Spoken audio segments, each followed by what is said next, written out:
돌담병원 이 강원도로 자천되어 내려옵니다. 또 어떤 의사는 정치적인 목적을 가지고 내려오기도 합니다. 그들이 이 돌담병원에 내려와서 동일하게 느끼는 것이 있습니다. 이 김사부라는 이 의사가 환자를 치료하는 이 과정 속에서 의사의 기본 원칙이 없다는 겁니다. 자기의 안전도 없고 의사들의 안전도 없고 또한 병원의 매뉴얼도 완전히 무시됩니다. 그래서 이 서울 대형병원에서 근무하다 내려온 이 사람들이 이구동성으로 이 김사부에게 항의를 합니다. 왜 의사의 기본 원칙을 지키지 않느냐? 왜 병원 매뉴얼을 지키지 않느냐?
자비하심입니다.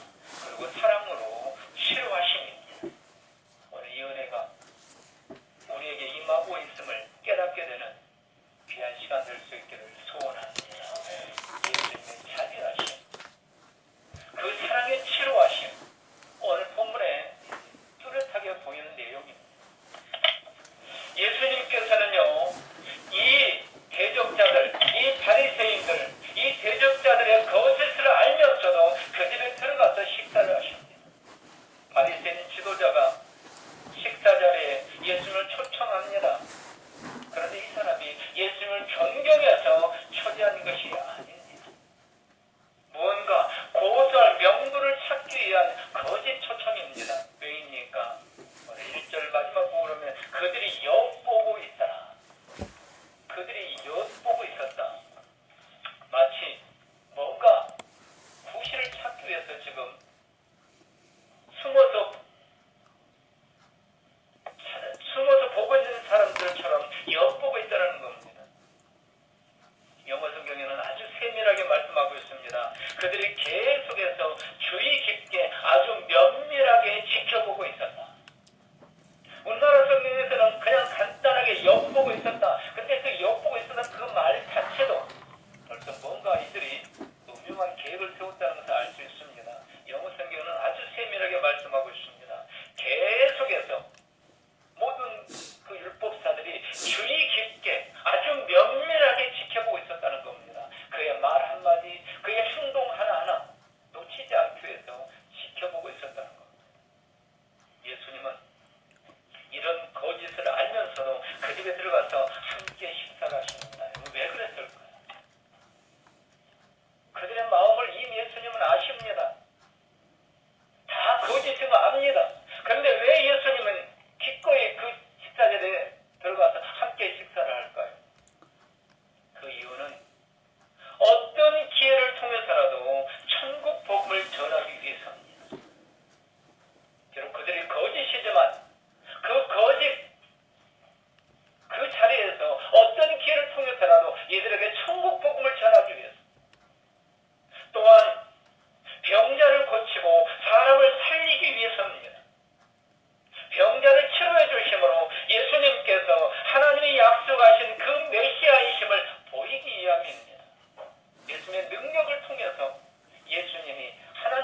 사람을 가까이 데려오셨다고 그랬어요. 이 가까이 데려오셨다는 것은 원어적인 표현으로는 안아주셨다는 표현입니다. 여러분 생각해 보세요. 온몸이 퉁퉁 부어가지고 여기저기에 막 물이 흐르고 있고 얼마나 끔찍합니까? 누구도 가까이 하려고 하지 않는 예수님은 그 사람을 가까이 데리고 오더니 꼭 안아주셨다는 겁니다. 그리고 치료해 주십니다. 오늘 바로 이런 분이 우리 주 예수님이시고 오늘 자비로운 예수님이 오늘 우리도 이렇게 안아주시고 치료해주고 계심을 믿으시기 바랍니다. 13장에 18년 동안 귀신 들렸던 여인을 치료할 때는요, 그 여인이 교회에 와서 주일날 예배 드리는 것을 보고 치료해 줬습니다. 그러니까 믿음이라도 있었습니다. 그런데 오늘 이 수정병 들린 사람은 아닙니다. 지금 예배 드리는 장소도 아니고 교회도 아닙니다. 식사하는 자리입니다. 이 병자는 예배에 목숨을 건 사람도 아닙니다. 믿음이 있는 사람인가도 모릅니다. 어쩌면 이 병자가 왜 이 자리에 있었을까? 이런 끔찍한 모습을 하고 그 누구도 가까이 하려고 하지 않는데 왜 이 자리에 있었을까? 어쩌면 바리새인들과 함께일지도 모릅니다. 지금 바리새인들이 예수님을 식사에 초청해놓고 안식일에 과연 오늘 안식일인데 이 안식일을 지키는가 안 지키는가 좀 엿보고 있습니다. 그러면 이 병자를 이 바리새인들이 사서 그 자리에 세웠을 수도 있습니다. 예수님이 과연 고치는가 고치지 않는가. 이 병자는 바리새인과 함께할 가능성이 아주 많습니다. 그러나 예수님은 이 병자를 불쌍히 여기 있어서 치료해 주시고 있다는 겁니다. 이것이 우리를 향한 하나님의 사랑이고 죄인들을 향한 주님의 마음임을 믿으시기 바랍니다. 비록 이 사람이 이 무서운 질병에 걸려서 그 마음까지 악해서 바리새인과 합체가 되어서 예수님을 정죄하는 이런 도구로 서 있을지라도 예수님은 이 사람을 불쌍히 여기시는 겁니다. 그래서 이 사람을 치료해 주십니다. 오늘 연약한 성도님들 위로받으시기 바랍니다. 우리 주님은요 이렇게 식사 자리에 있는 이 사람도 치료해 주셨는데 우리가 하나님 앞에 나와서 예배드리면서 하나님께 믿음으로 살려고 한다면 우리 자비로우신 주님께서 어찌 외면하시겠습니까? 반드시 치료해 주실 줄로 믿습니다. 예수님은요 이들의 모함을 알면서도 지금 병을 치료해주고 있는 겁니다. 엿보고 있었다. 이들의 악한 계획을 알고 계시는 겁니다. 여기 엿본다는 것은 이들이 치밀하게 작전을 세웠다는 겁니다. 도청장치를 해놓고 몰래카메라를 설치하고 그리고도 숨어서 한 사람이 아니라 수십 명이 숨어서 예수님을 지금 지켜보고 있는 겁니다. 그들의 음흉한 모함입니다.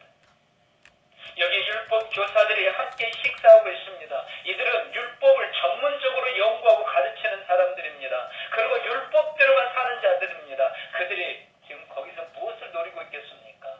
예수님의 말씀 한마디, 행동 하나하나에 율법을 어기기를 지켜보고 있는 겁니다. 이런 모함을 알면서 예수님은 오늘 치료하고 있다는 겁니다. 전지하신 예수님, 그 신적인 능력이 아니어도 그 분위기상 충분히 예수님은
거둬주십니다.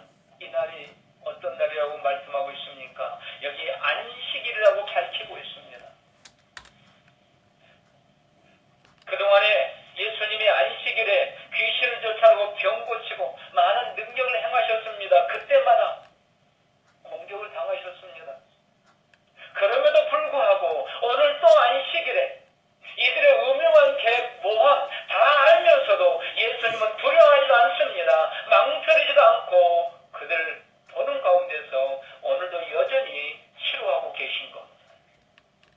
유대인들, 이스라엘 사람들에게는 율법이 주일에 대한, 안식일에 대한 율법 비롯해서 613개의 율법이 있었습니다. 그 중에 248개는 꼭 이렇게 하라는 명령이었고 365개는 절대 이렇게 하지 말라는 금지였습니다. 이 613개의 계명, 이걸 예수님은 한마디로 요약해서 교훈하십니다. 하나님을 사랑하고 내 이웃을 내 몸처럼 사랑하라. 하나님이 주신 613개의 율법은 한마디로 하면 사랑이었습니다. 생명사랑. 그런데 유대인들, 율법 연구자들, 바리새인들 철저하게 믿음으로 살고 율법대로 산다는 그들은 이 율법의 핵심을 몰랐던 겁니다.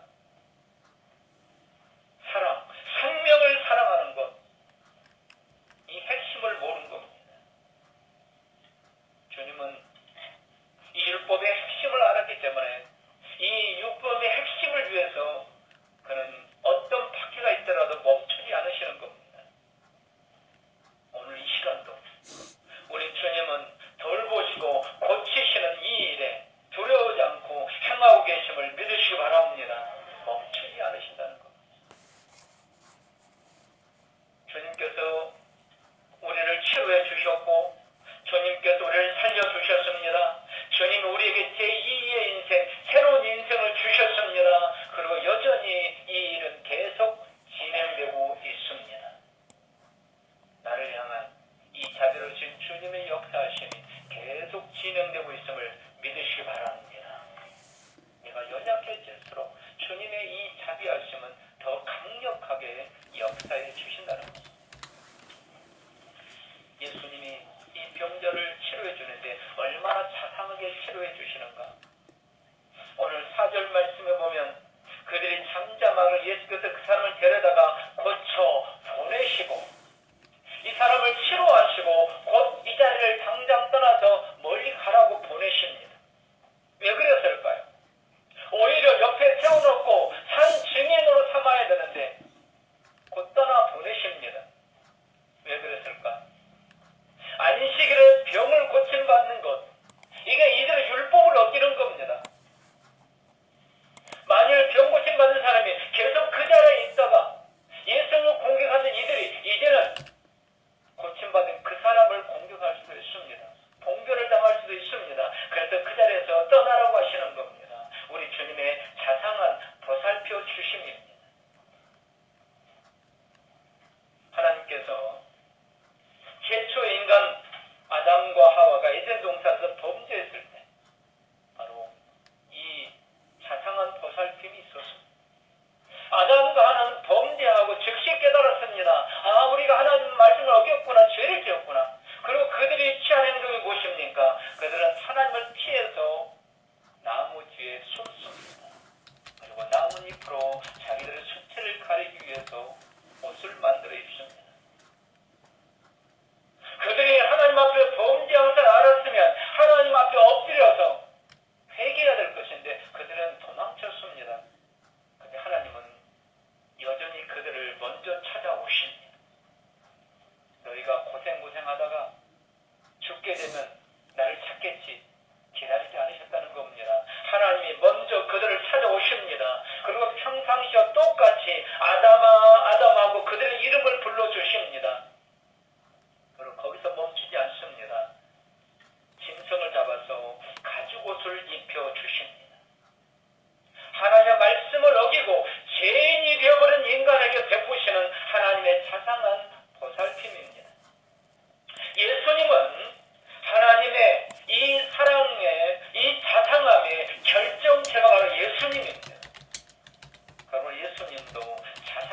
보살펴 주시고 사랑해 주고 계시는 겁니다.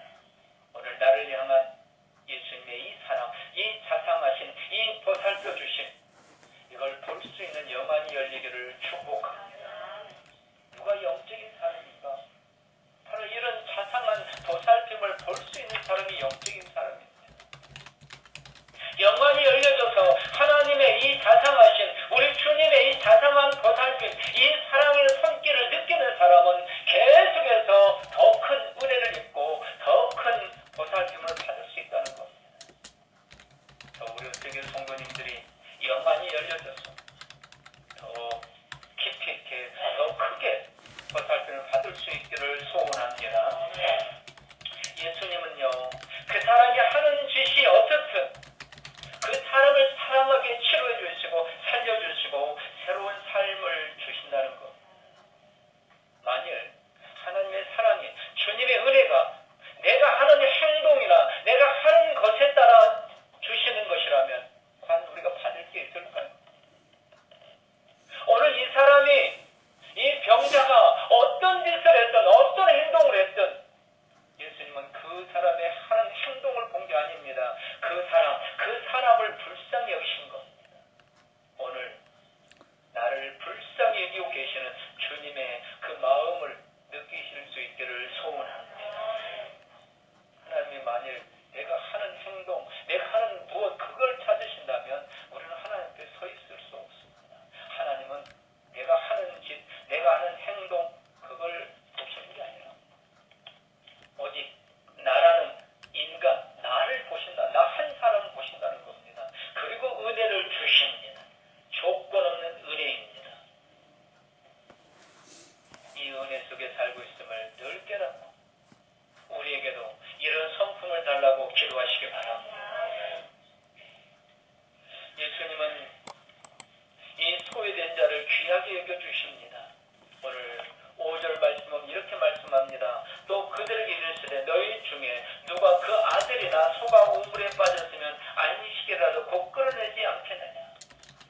유대인들의 율법에 안식일에 대한 율법이 적어도 30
위한 바리새인들의 앞잡이를 할지라도 예수님과 함께 있었기 때문에 예수님의 눈에 띄었기 때문에 그런 새로운 인생을 얻게 되었습니다. 그가 그 병든 힘든 몸으로 모든 사람들이 싫어하는 그 자리에 있었던 이유가 바리새인들이 주는 단돈 몇 푼 때문일 가능성이 아주 많습니다. 단돈 몇 푼 때문에, 돈 몇 푼 때문에 그 자리에 있었을지라도 그 자리에 있었다는 것, 예수님께서 계신 그 자리에 있었다는 것이 바로 이 사람에게는 기회였고 치료받는 기회가 되었다는 겁니다. 사랑하는 성도 여러분, 예수님과 함께 있는 성도님들이 되시길 바랍니다. 예수님이 계시는 곳에 있게 되면 기회가 생기는 겁니다. 본인이 생각지도 못한 놀라운 일, 완전히 새로운 제2의 인생, 지금까지 살아온 인생보다 훨씬 더 멋있고 더 능력 있는 인생을 살 수 있는 기회, 예수님과 함께 있었기 때문에 이 기회를 얻게 된 겁니다. 오늘 우리에게 이런 은혜가 매 순간마다 임하기를 주의 이름으로 축복합니다. 오래전 이야기지만 지금은 연세가 많으신 분인데 젊었을 때 월남전에 참여했던 한 성도의 간증입니다. 젊은 청년 때 월남전에 참여해서 한참 이제 총알이 오고 가는 전쟁이 있었을 때 어느 날 그 참호 속에 몇 명의 같은 동료 군인들과 함께 참호 속에서 지금 적들을 향해 총을 쏘고 적들도 이 병사를 향해서 총을 쏘고 한참 이렇게 총알이 오고 가는데 갑자기 뭔가 휙 소리를 내면서 그 참호 속으로 날아 들어와서 떨어집니다. 보니까 수류탄인데 안전핀이 뽑힌 수류탄을 던져놓은 거. 근데 이 수류탄이 날아 들어오더니 이 병사 발등에 탁 떨어진 겁니다. 수류탄 안전핀이 빠지면 3초면 폭발합니다. 3초면 폭발하는데 이 안전핀이 이 발등에 떨어졌습니다. 그 순간 이 성도는 눈앞이 캄캄하고 사람이 이렇게 죽기도 하는구나. 아무것도 생각 안 나더라는 거예요. 멍해지는 겁니다. 그런데 자기도 모르게 자기 입에서 이런 말이 나오는 겁니다. 주님, 제 영혼을 받으소서. 여러분, 나무 이야기니까 쉽죠? 여러분, 목에 칼이 들어와도 얼마나 무서운 일이에요. 그런데 발등에 지금 3초면 떨어지는 이 수류탄이 발등에 올려지는 거예요. 그런데 아무것도 보이지 않는데, 아무 생각도 없는데 자기에게서 본능적으로 자기도 모르게 나오는 말이 주님, 제 영혼을 받으소서. 그리고 1초, 2초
그리고 그 이후부터는 자기 할 일만 하고 방 안에 앉혀놓고 아무 말도 안 합니다. TV를 보면서도 자기 마음대로 혼자 보고 말 한마디도 않고, 심지어는 뭐 가족끼리 싸우면서도 전혀 눈치도 보지도 않고.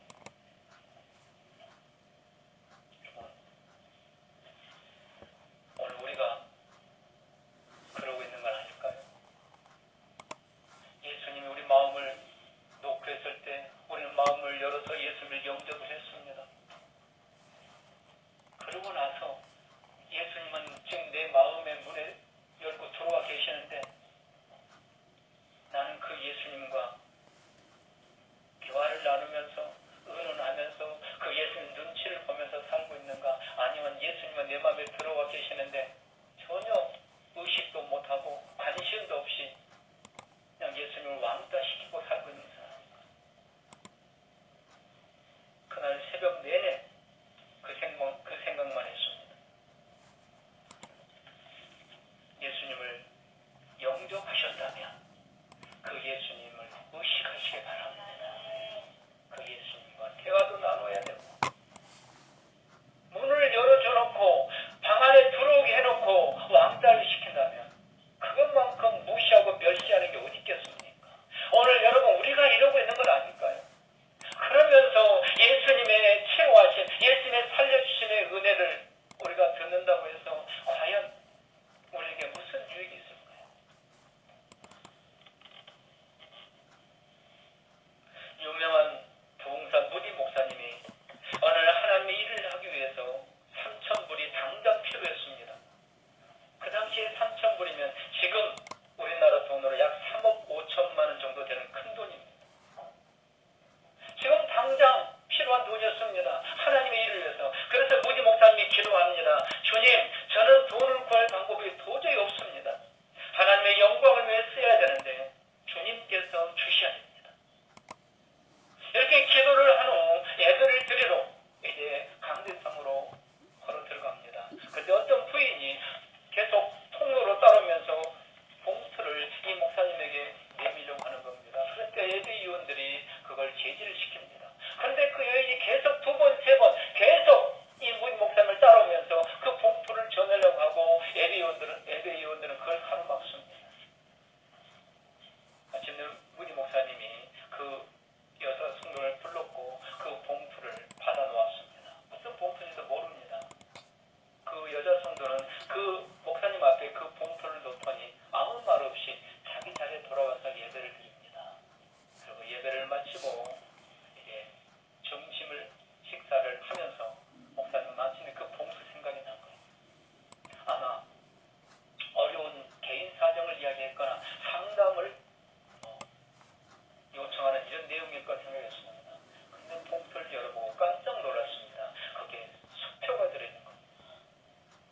수표가 들어있는데 방금 전 설교하기 예배드리기 오기 전에 기도했던 3,000불짜리가 들어있습니다.